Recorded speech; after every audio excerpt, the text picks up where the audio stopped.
Hi, everybody. I'm Nick. Thanks for having us, Boris Effects. And I'm going to start off before Ian gets in and shows a more complex example of a night sky treatment, showing some pixel sorts, a sapphire effect inside of Premiere Pro. So hopefully everyone sees my screen okay. And I wanted to sort of show you some of the video examples we'll be covering overall so you can get a sense for where we're going throughout our presentation. Actually, I have a timeline already assembled here inside Premiere Pro. We're going to show one use of pixel sort and how to use it and get just a general overview of how to use the Sapphire Effects library. So I'll just make my screen full frame here by pressing with my timeline selected. I'll just press a spacebar to play back. You can see the clip I'm playing, and that's with the Sapphire pixel sorts. We're going to look at taking this piece of footage that you see right here and actually doing a full-on night sky treatment with the actual background tracked in using a variety of Sapphire effects.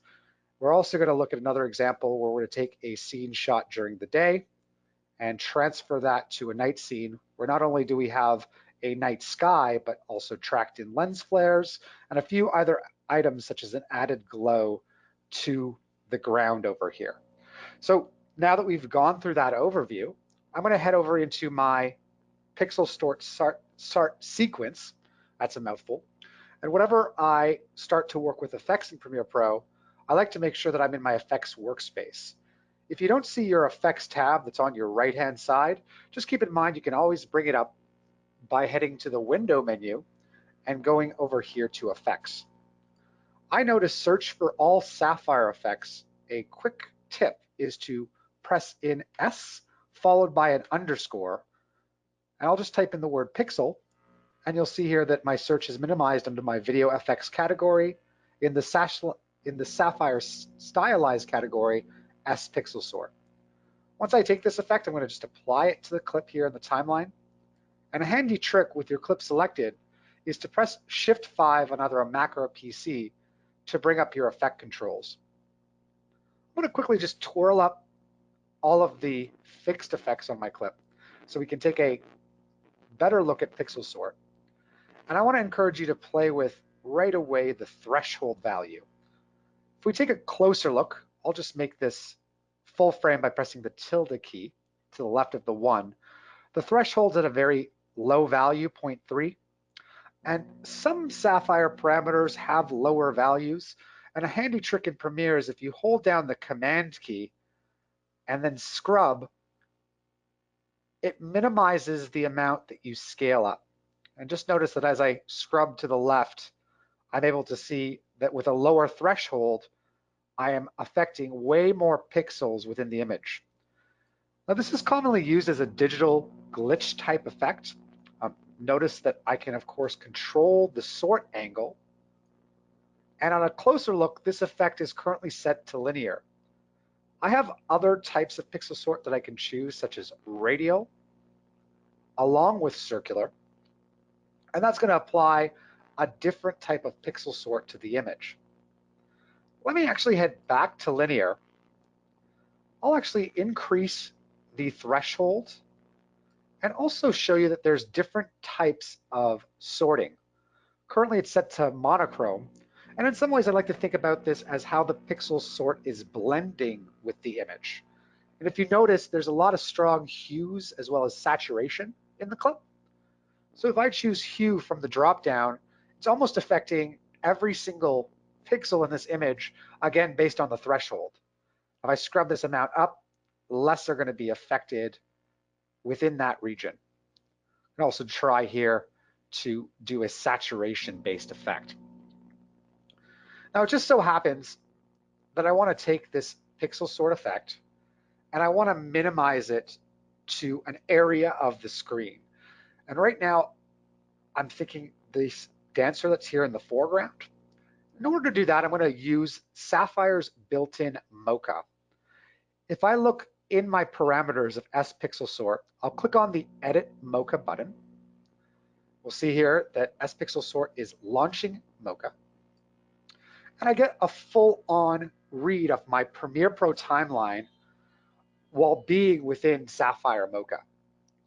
One of my favorite parts of the newer interface that's been introduced in the latest release of Mocha is the simplicity of the essentials-based workflow, which allows me to see all of the essential parameters I need as a video editor in order to track or isolate a region of my image to have the effect only placed within that region.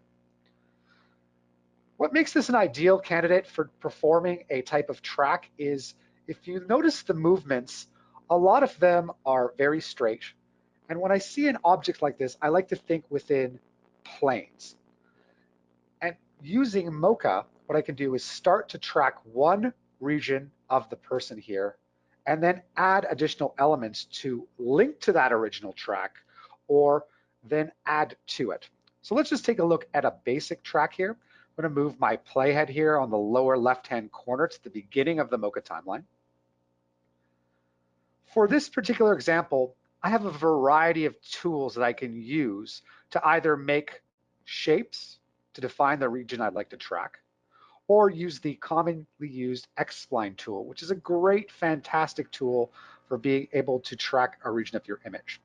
I'm going to click to make a point, click again, and just make points around the region of this lady's torso. Handy little trick here is if you select all the points by pressing Command A, all the points are now selected. And if I pull in, I can make those points curved. If I pull out, I can make them a lot more rigid.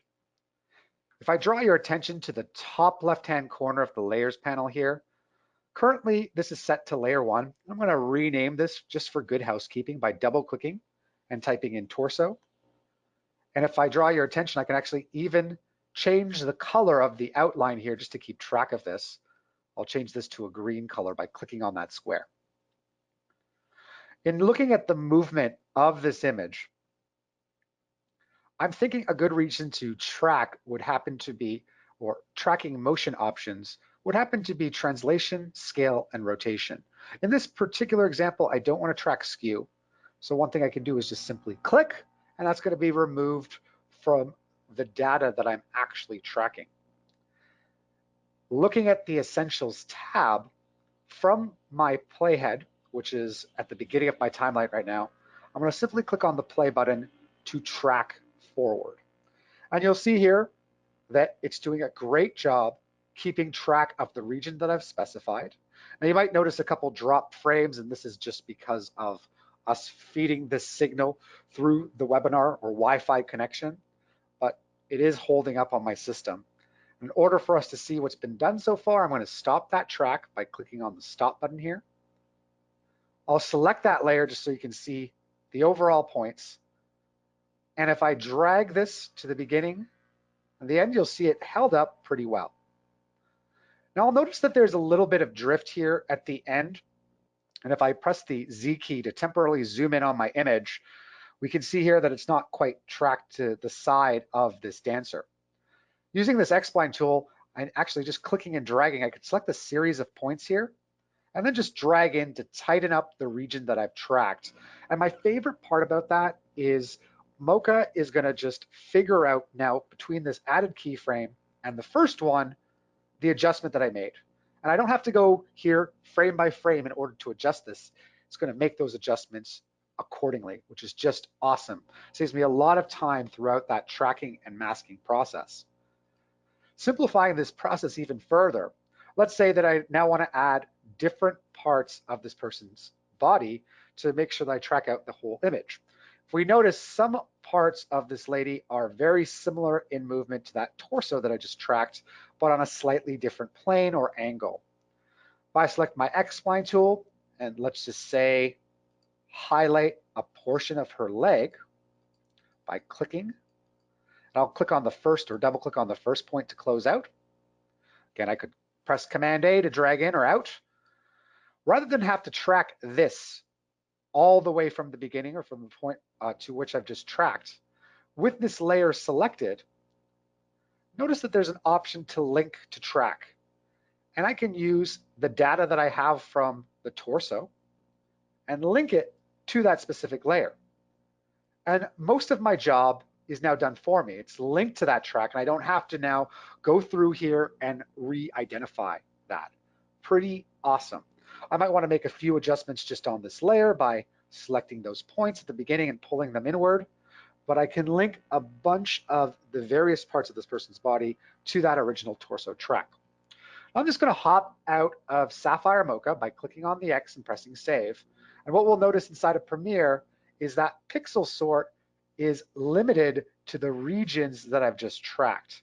To see this more clearly, I'll just increase that threshold amount.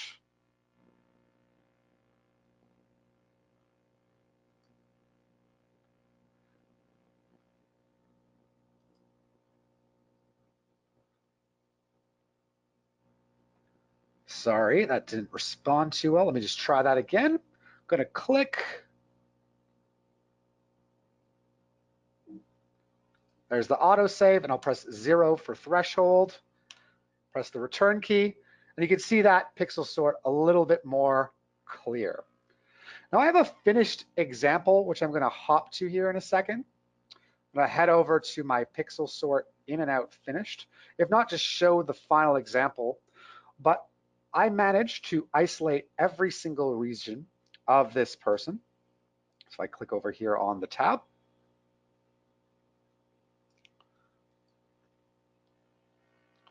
In fact, I have this example here on the system already prepared, as it's just a little bit of lag here on my computer. Oh, there we go. Perfect. Never mind that. I'm just hopping over to the final version here. And if I click on this clip, I wanted to point out a couple things that I used inside of Pixel Sort. Now, number one, I have an S glow effect on the top that just to add a little bit more glow, specifically to the highlights within the image. And what I did was I keyframed the Pixel Sort threshold value, as well as to work inside and outside the Pixel Sort mask to basically show how that effects work, to basically have that effect flash. Now I'm going to make sure to reference this effect again. Hold on, let me just hop in here, and we can sort of take a look at the final result of the pixel sort. And I'm just going to hand this over to Ian just because of a little bit of a lag that I have here on my system. However, there we go. You can sort of see an example here inside of Premiere Pro where tracking every single part of this person's body, the pixel sort is limited to that region. And the best part is there's a button where you can press to have this be inside or outside of the Mocha mask. And that can actually be keyframed to create an awesome type glitch effect. So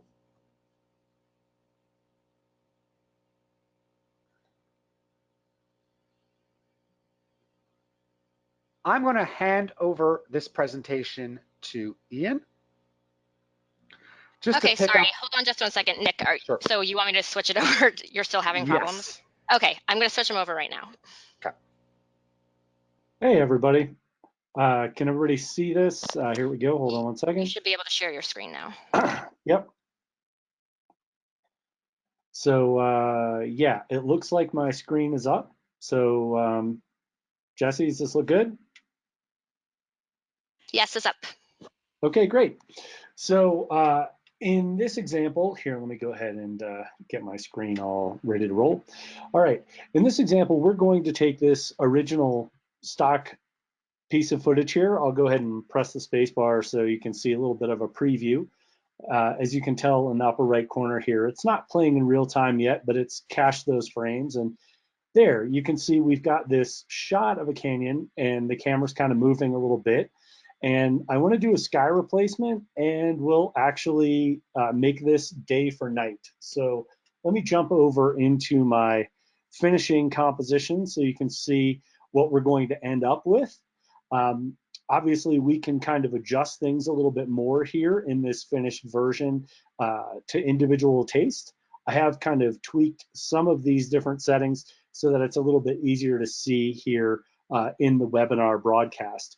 But obviously, if you're creating this individual effect, once we step through how to create this, feel free to make adjustments so you can stylize things to your own liking.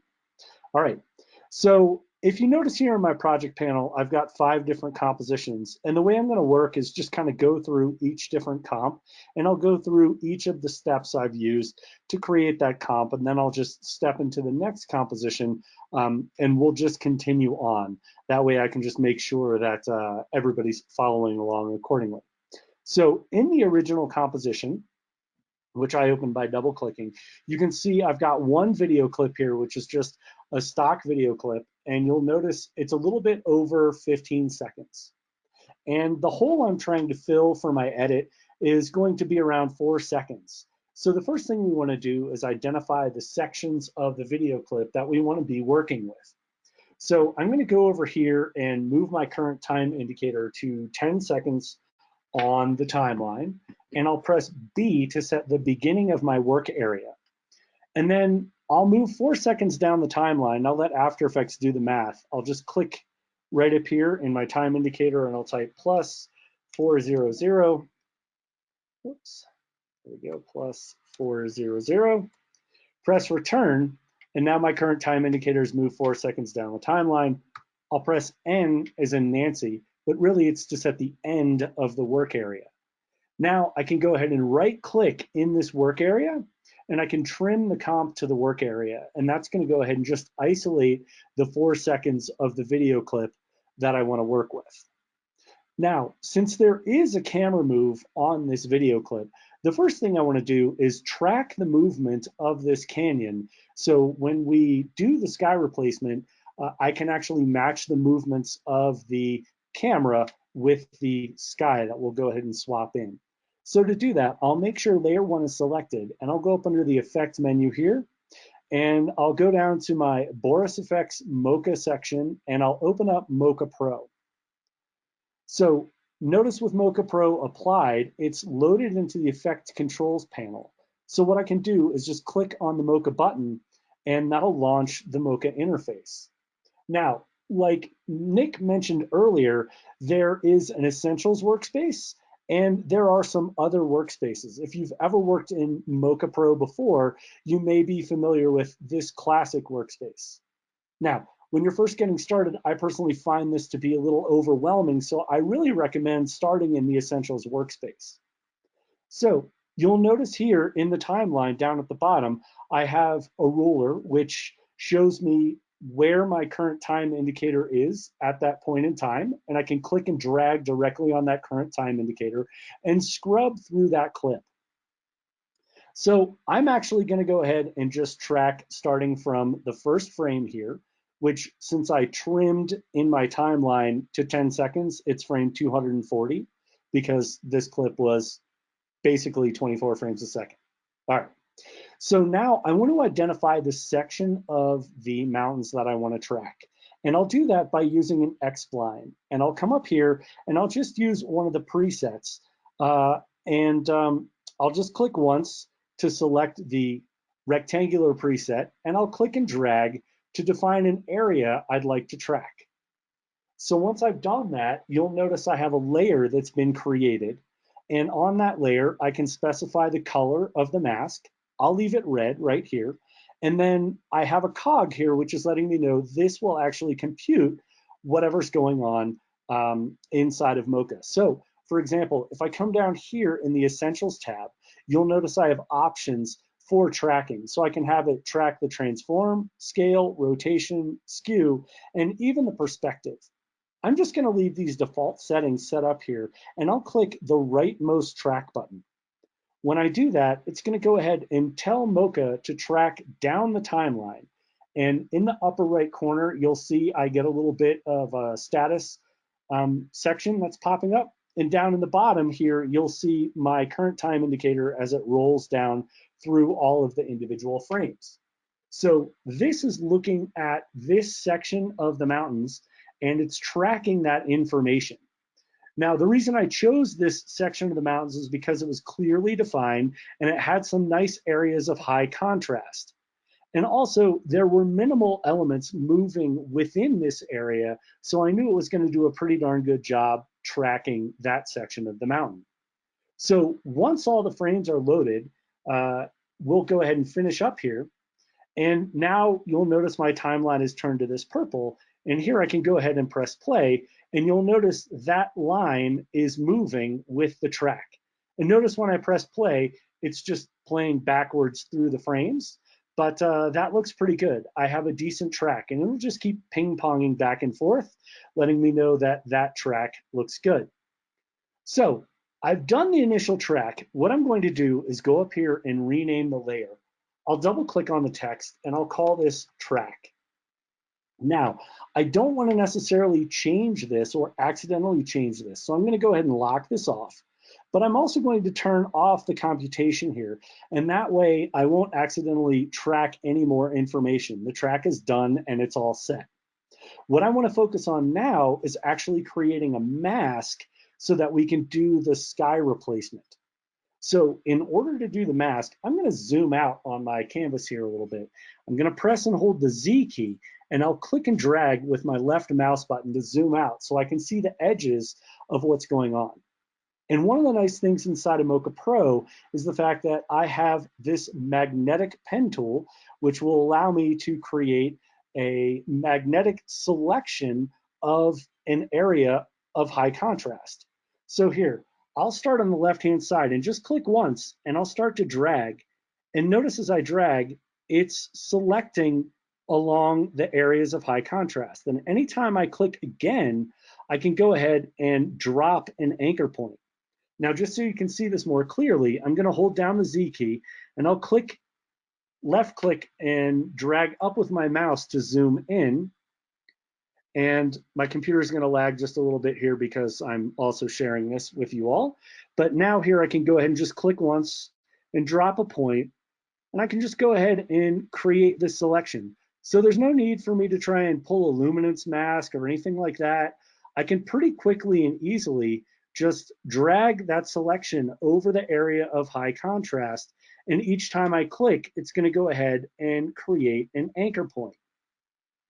So if you just bear with me here for a second, this is probably going to be the most tedious part of what it is that we're going to be covering.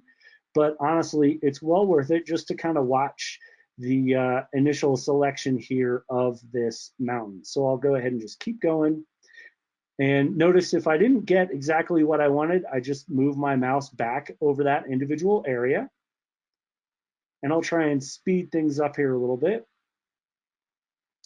And once I get to this section here, since I'm zoomed in, I'm going to press and hold the X key, which will grab my hand tool. And now if I click and drag, I can reposition myself around the screen. So I can let go of X and then just go ahead and start dragging again with my mouse. So here we're almost done with the main selection part. There we go. And I am being a little cautious sometimes clicking when I don't necessarily need to, and that's just because I don't necessarily want to go back. Now, when I get all the way over here to this edge, what I'm going to do is click and hold with my mouse button down, and that will allow me to freehand draw my mask. And so now I'll let go for a second, press the X key, and click and drag. And then again, I'm going to press and hold with the left mouse button and freehand draw around the edge here, like so. There we go. And when I get up here to the end, I'll go ahead and just right click, and that will set my mask. So now I actually have a mask that's drawn, and I'll just go ahead and click and hold and zoom out here so you can see this. There we go. So now we have our selection, and just so I have it a different color, I'm going to click right there, and I'll make this kind of electric green, and I'll double click on the text, and I'll call this mask. And I don't need it to compute any tracking data, so I'm going to turn off that cog, but I do want it to be linked to the track that we've already created. So under the word mask here, I'll go ahead and just click once to make sure that layer is selected, and I'll go down here, and in the essentials area here, I'm going to click under my layer properties, and I'll choose track. And when I do that, that's going to link this mask to the track layer. So now if I press the space bar, you'll notice, or if I click the right play button here, you'll notice the mask is locked on to the edge of the mountain. So we have successfully created our initial mask. So now that we've done the initial track and we have the mask, I can go ahead and save all the work I've done inside of Mocha and save it down. And I can go ahead and get out of Mocha for right now. Now, it doesn't look like much has happened here on the individual clip, but Mocha has been applied. And if I want to see what that mask actually looks like that I created as a matte, I can open up the matte section here and I can say view matte. And I'll give it a second, and there's my actual matte. And you'll notice if I press the period key, I'll zoom into 100% magnification here in my comp panel. You'll see the edge is kind of sharp. So what I need to do is soften that edge. So here I can go ahead and feather that edge like so, and there, that's a little drastic. So I'll go ahead and feather it something like 6. And that'll give it a nice soft application here. So I'll turn off the view matte and I'll choose apply matte. And now I've got my matte actually applied. And you know what? I'll actually decrease that feather just a little bit more here, like so. Now, if I need to actually pull that mask from Mocha and actually have it be a mask here on my layer, I can come down and choose Create AE Mask. And once I've actually clicked that button, it's going to take a second here to compute. And now when I open up my masks, you can see I've got my track as a mask and my mask as a mask. And you know what? I just want the track, I just want the mask. So I'll select the word track and press delete. And here's my actual mask as a mask. So now I'm going to go ahead and open up my next composition where I have my matte actually applied, and we're going to work on doing the day for night transition. Okay, so to actually make this day for night, I need to apply a couple of different effects.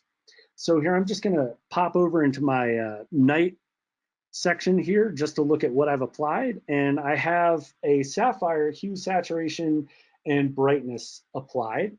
So I'll select my layer here and I'll go up under Effect and I'll go down to Sapphire. And actually, instead of searching through those menus, I'll go ahead and just add that in here, HUE. There we go. Sapphire hue, saturation, brightness. I can drag and drop it directly on the video clip like so. And what I'll do is just decrease the brightness, and that'll go ahead and darken this up. Whoops, I'm decreasing the saturation. There we go. There's the brightness. So I can bring down the luminance. Now, I could adjust the hue right here just by clicking and dragging with the hue shift option. But I wanted to show you that you can actually stack effects between the Mocha effects and the Sapphire effects and just the normal After Effects effects. So here, I want to actually apply a curves adjustment. So I'm going to go back to my effect controls and I'll just drag the curves directly on here. And within the curves, I can click on the drop down and choose the different channels that I'd like to go ahead and adjust. So the first one I'll go ahead and adjust is the red channel. So I'll click on that, and now you notice the line is turned red. So I can click on the rightmost point and drag that down. And what this is it's changing the luminance values of the brighter areas of red, and it's bringing that down. Now I don't want it to be quite so green, so I'll click on the green channel, and I'll click and I'll drag that down just a little bit. And now you can see I'm starting to get that blue tint that I like. So here I'm going to go and adjust the blue options, and I'll actually make the blue a little bit brighter by dragging that over to the left. And I'll actually increase the luminance of the blue, kind of like so. And then overall, I can go back to the RGB, which is going to give me this white line. I can click right here and I can adjust the midtones, and I can really tune that in. So as you can see, I've got my layer stack where I have my Mocha as my mask, my hue, saturation, brightness, and then my actual curves. So now the fun's going to begin because we've done our initial night transition.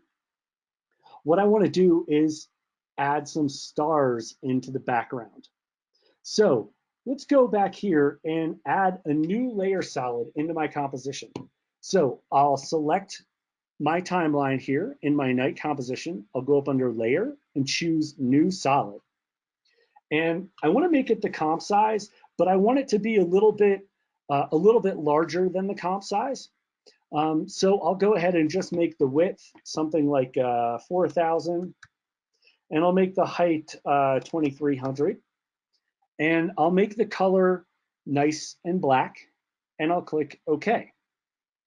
So for my solids, I have a couple different things that I could apply on here. So I know I want to create an effects stack. So what I'm going to do is go to my S effects. Whoops. I want to go to my S effects builder. Sorry, I'm just double checking where I've got that. Yep, S effect. Okay. Effects, sapphires, sapphire. There it is. Under Sapphire Builder, my S effect. So the reason I'm choosing S effect is because I want to actually load multiple Sapphire effects all at once. So what I'll do is go up here and I want to load a preset. So here I'm going to go to my presets and it's going to launch the S effect browser. And in here, I can browse different effects that are actually applied. Or I can go to my builder effects and look at different builder effects here. So here I'm just going to go to my effects. And I want to search for the first effect that I'd like to apply. And I'd like to apply night sky. So I clicked here in the search field and I'll apply the night sky. And I get a couple different options here in my night sky. So the one that I'll go ahead and apply is just the default setting, and I'll click load. And when I do that, it's going to take a second, but here, now you notice I've loaded that individual night sky, and it's become applied to that individual layer. So what I need to do is position this layer behind my mountains. So here, I'll go ahead and just drag that down and position it behind my mountains. And I want to actually position it further back in the scene. So I'll enable 3D for both layers like so. Now, with this individual layer here that I have with my mountains, I actually have the camera movements. And as I scrub through, you'll notice the stars are not moving with the camera movements, right? That's because I need to extract the tracking data from Mocha and actually apply it to the stars. So to do that, I'm going to come back over here and I will select my video layer here. And in my Mocha section, I have an area for tracking data.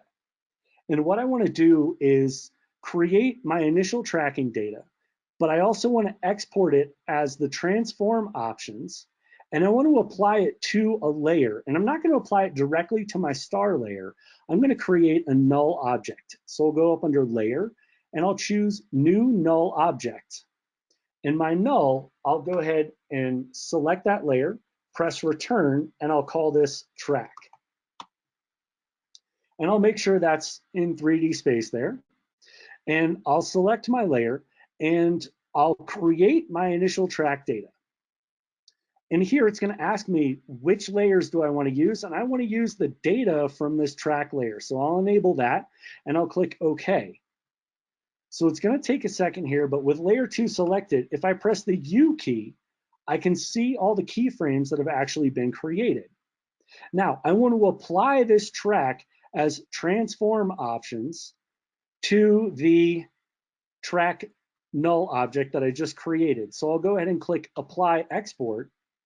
And now, if I collapse layer 2 and select layer 1 and press the U key, you'll notice the position, scale, and rotation have been applied to my track null.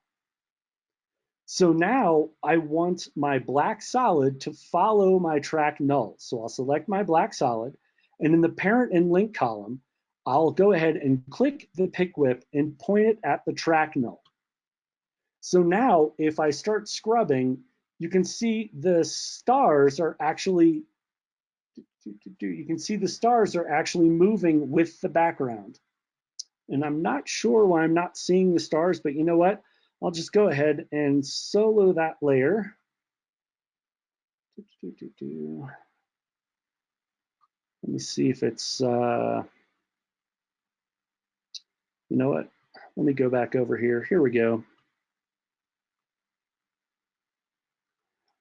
Okay, so this is my background star layer. You can see it's actually following the track, and we're actually seeing the individual stars. So if I step through it right now, you can see the stars are actually moving with the background element. Okay? So one other thing that I want to do with these stars, since I have the initial mask created with this element, is I want to go ahead and offset the position of these stars. So I'll select my black solid here and notice the position I've moved to 1500 on the X. If I change this to 0 here, you'll notice the stars are a little bit closer. So when I moved it 1500 pixels on the Z, it moved those individual stars back and it created a parallax look. And I've pre-rendered this so you can see what it's going to look like. I'll go ahead and just solo that. And now when I press the space bar here, I'll get an effect where you'll notice the stars are actually not moving quite as fast as the foreground. So we have a little bit more depth in the actual scene. So now that we've created our initial stars and we have our mountains masked, we can go ahead and apply some finishing. So I've got a little bit of building I need to do. So I'm going to go back here to my finishing composition and I'll select my stars layer. And you can see in my stars layer, if I go to edit effect, I'll go ahead and open up my effect builder, and I want to show you some of the different effects that I've actually applied to this individual build. So I have my original source layer, and then underneath of that, I applied a cloud effects. And the way that I did that is I came up here under my search, and I went to clouds, and anytime you want to apply an effect, you can drag it and drop it right down here into the workspace. So I dropped it right underneath my source, and that's where I actually have my clouds. So I don't need two clouds. So here, I'll select my cloud effect here, and notice in this panel, in my effect builder, I can press play, and it will give me a preview of the clouds. So you'll notice here on the clouds, I have the ability to adjust how fast the clouds move. So I went ahead and slowed this way down to something really slow, so we actually had a little bit of clouds in the scene. Then I went back up here and I added my night sky, and then underneath my night sky, I added Luna. So let me break down Luna really quickly. Luna actually generates a star field in your project. And what's cool about it is I can go over here, and if I go to load presets, you'll notice there are a ton of different presets that I can actually add. And I'm sorry, Luna is the moon, not the stars.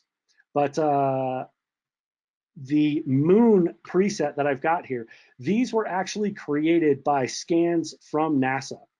So I have a ton of different presets for each different kind of moon that I'd like to apply.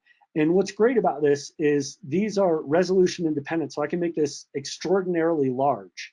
So I chose the default setting for the time that I was working, and you'll notice here under the mode, I had Luna date.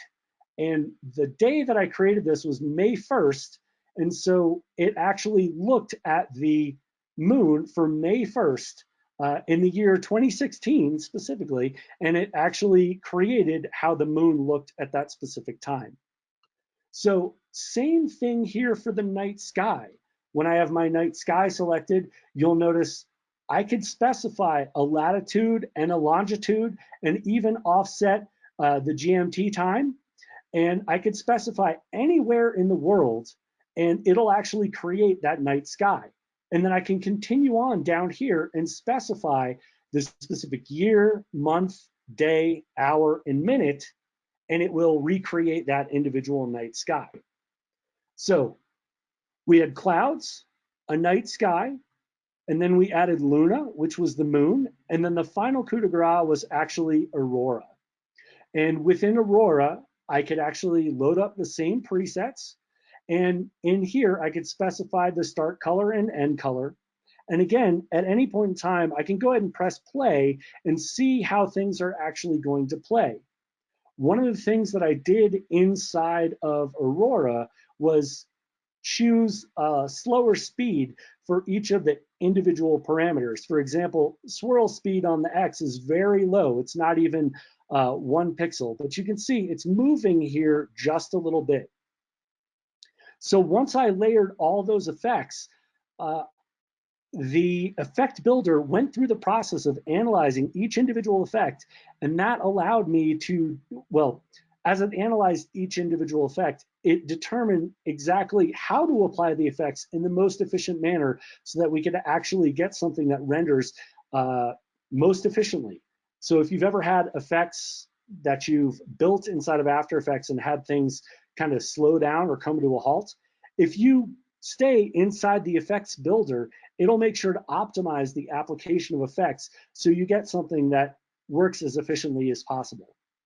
So when I was done, I went ahead and clicked OK, and that allowed me to apply that individual build of effects onto that one layer. So last little bit, and I'm going to kick it back to Nick here.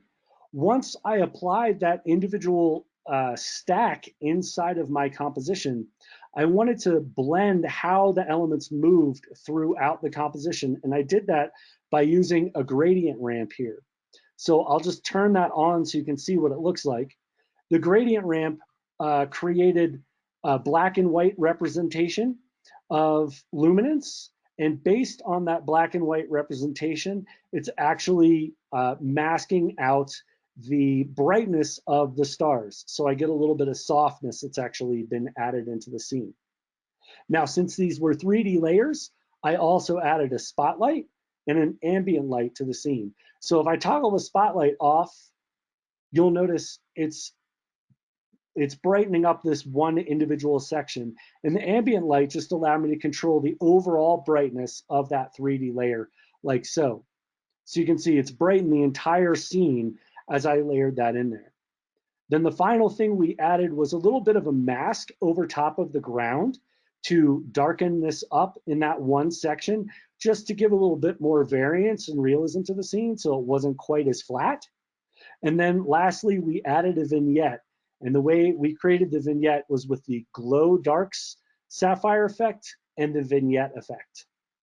So as you can see, it takes a little bit of playing around, but once you actually figure out how to layer the different effects inside of the effect builder, you can create something that's kind of, well, I don't know, fun. So I'm going to go ahead and kick this back to Nick so he can show you another applied application of this type of work.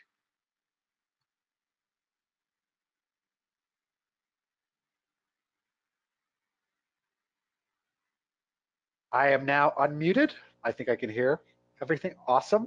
So Ian, that was awesome. And just to let you know, Ian and I have, well, I've seen the Northern Lights 15 or 20 times now. I actually have a ton of photos online of various captures very far up north. And while in that example, Ian had brought down the swirl complexity, which is, sorry, the actual speed of the Northern Lights, which is conducive to seeing the Northern Lights where you're further south. If you go up north on a high KP index, there were times where we saw literally in the span of a minute, the Northern Lights jump from one area of the sky to another, like literally 360 all over the sky. So playing with those speed parameters are quite cool using Aurora. And then on the addition of Aurora, I've seen several examples from you, Brian, specifically, where it can actually be used as an abstract effect. And playing with the value of, I believe, swirl complexity, you can get these really crazy abstract designs which aren't necessarily mimicking the Aurora. Yeah, totally. Sapphire Aurora can be used like in so many different ways. Definitely, you guys should check out the presets, and you can see Aurora can be used in like crazy motion graphic examples, and or like for your photorealistic Aurora Borealis. Exactly, and there's like tons of controls there to sort of mimic the northern lights from different latitudes and longitudes that you might be at. Now, just hopping into the final example, and I'm going to then try to show the pixel sort that sort of crashed out a little bit here at the beginning. I wanted to show an example of being able to track some lens flares and make a night sky scene out of this image that you see here of the car, the SUV. So let me just break this down. Actually, on the first clip that I have on the V1 track, I added an effect called S Lens Flare Auto Track. It's actually already applied to my clip under Effect Controls. And the cool thing about this is if you have a lot of bright pixels in your image, it's going to try to track or hold onto those luminant pixels and stay in track with it. Unfortunately, this seed has a predominance of white in the image. And what I happen to want to track happens to be these lights here at the back of the car. So what I did that's integrated into this effect, and even before mentioning that, I want to actually just click this button here for a second, Edit Lens. Now, Sapphire's S lens flare comes with hundreds and hundreds of presets. Currently, I'm in a category over here, flare presets under Edit Lens, where these are these featured presets. But keep in mind, you can explore a category of new presets. You can mark any of these as favorites by clicking on the star. Now, if I go to the all category, I get a sense for all the presets available. If you want to get really fancy with lens flare and lens flare design, keep in mind that once you select a preset of sorts, this preset, if I look over here to the left, is made of a series of elements, and every single one of these elements can be modified in its properties, meaning you can make custom lens flares directly inside the flare designer. There's also these building blocks, which are kind of like, you could consider these here at the top, your individual or starting building blocks. But if you look at the components section, there's something really cool here about having some of these building blocks already constructed for you, color treated, glows added, and even mimicking the dirt that might be on a lens. So let me just cancel out of here. I've already sort of, as in this isn't necessary here, but you should know that you can look at the variety of flare presets that are available. And under Edit Mocha, I've already gone forward and tracked. I've already gone forward here and tracked both my left light and my red light. So how I did this was pretty simple. As you can see over here to the side, I tracked the translation, scale, and rotation. If I move my playhead a little bit forward, you'll see that it keeps up with the car. Now, there was a little bit of drift here, specifically with this tracked region, but it only took one additional keyframe to fix by simply just adjusting the 2 points and dragging them inward to make sure the entire light was selected. I then took my X-spline tool and drew out another spline for the right light, and then under the right light's Essentials tab, I linked it to the left light. And now I have both of these, which let's call them for our lens flare for the time being, hot spots that we want our lens flare to appear in. Now, typically when using Sapphire Mocha within the Sapphire library, this is used as a way to mask an effect to a particular region of your clip. In some instances, this is not going to work so well with a lens flare because we want it to show or be tracked to the area that we identified, not basically meant to live in the area that we specified. So the workaround is actually using this S lens flare auto track. And in fact, I'm going to take this particular effect that I've added onto my V1 clip again, and under the Mocha properties, I'm just going to choose to show Mocha only. I've taken the time to actually blur the tracked areas, the 2 tracks that I have, by increasing the blur to an amount of 6 that you can see here in my effect controls. And this is exactly what I need to have in order to now have the lens flares placed within those regions. So the final step in Premiere is to select the clip that you've placed the S lens flare auto track, and you've also set to show Mocha only. Right or control click that clip and nest it. This is going to make sure that all of the effects are contained within the nest. And when I place another version of it on the track above, it will see this as a reference to the tracked area. So I'll call it tracked lens area. Now I'll turn on the same clip that I have on V2. So it's just above, it's the same clip. And I'm going to head over into my effects tab and add another instance of S lens flare auto track. I know we're in the matrix now, but that I've added a second time. But at the same point in time, now what I'm going to do is get this track on, or this clip on V2 to reference my nested clip on V1. In order to do that, I'll head into the track section very close to the top. And instead of selecting none, I'll select my video 1 track. And you'll see here that the default lens flare that's selected is currently tracked to my left light. The left light was the first thing that I tracked within the Edit Mocha section of Sapphire Mocha. If I wanted to show up in both of the lights, I could head over to my max hotspots, and I'll increase that from 1 to 2. Now there's a really handy preset under Edit Lens. If I go here and went to the All section, did a search for rear, I have a car rear light that I've actually marked as a favorite. So it makes it easier to find in a specific favorite section. I'm going to choose that and apply it by pressing OK. And notice that these 2 lenses have now been replaced. And based on the actual brightness value, it tracks the car's lights throughout the entire image. Really easy to set up, and it was really easy to track. Now, sort of breaking down what I did inside of Premiere, I'm just going to head to my car lens flare track finished.